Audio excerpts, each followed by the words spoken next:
Well, hello there. Hello, Percaro family, Goings family, my family. Alrighty, Susan asked me to give a story or two or whatever I have on Jeff, brother Jeff. Um, Let me start by going back and saying when I first got to LA, I met these two kids that blew my mind. They changed my life. John Keane and Tom Keane, the Keane brothers. They were child stars.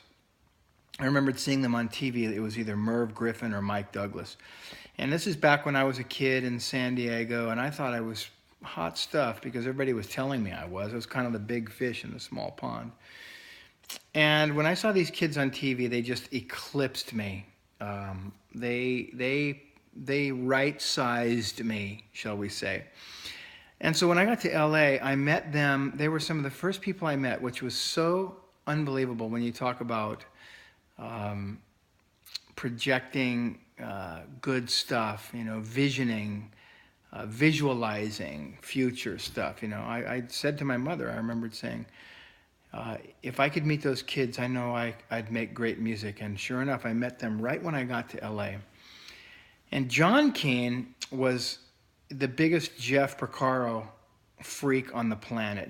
John was studying with Joe when John was probably 11, 12 years old or something like that. So they were making records.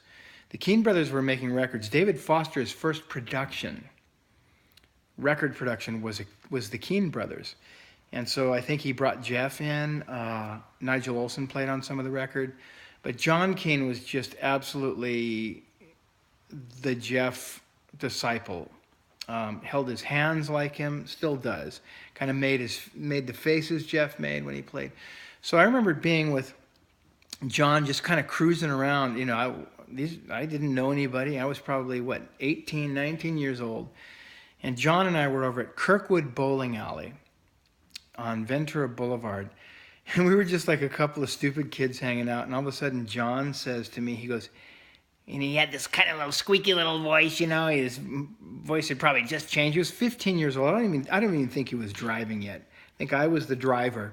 And we're at Kirkwood Bowling Alley. And all of a sudden, John says, "Hey, you want to call Jeff?" And I'm like, okay, what am I going to say, right? So John calls Jeff. And the conversation goes something like this. Yo. John says, "Hi, Jeff. It's John Keane." Jeff says, "What's happening? What's happening?" And John says, "Oh, nothing. We're just hanging out at the bowling alley. What are you doing?" Jeff, "Nothing, man. Nothing." "Oh, okay. Well, hey, I saw you on TV the other day."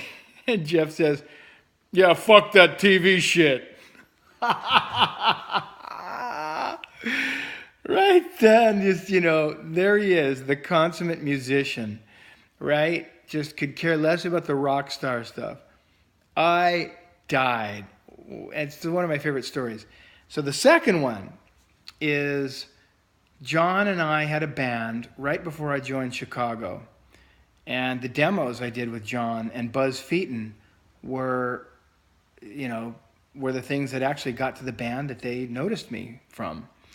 And so I was over, I bailed on the band with John and Buzz, and I went to, and I was just starting to really make some strides as a songwriter and an artist, and I wasn't super, super focused on trying to be an artist, but I was singing a lot more.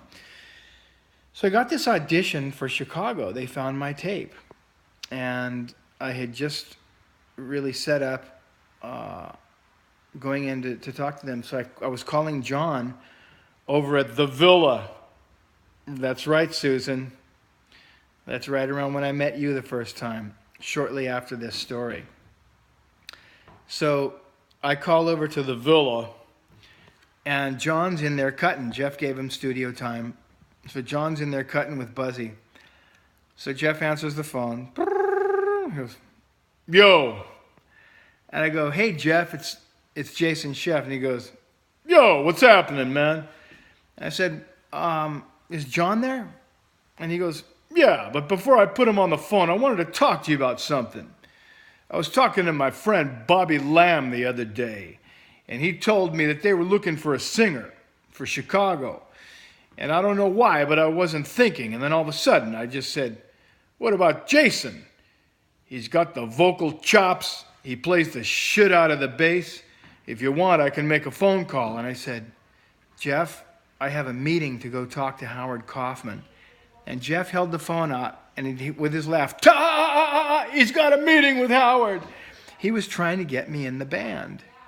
So there you go. There's Jeff's heart, man. I love you, Jeff. I know you love rainbows. I think about you when I see them too. I love your family. And thanks for including me in it, Susan and Rick and the boys. I hope you have a great book of memories. And Jeff absolutely lives on, man, every day. Love you guys. Bye.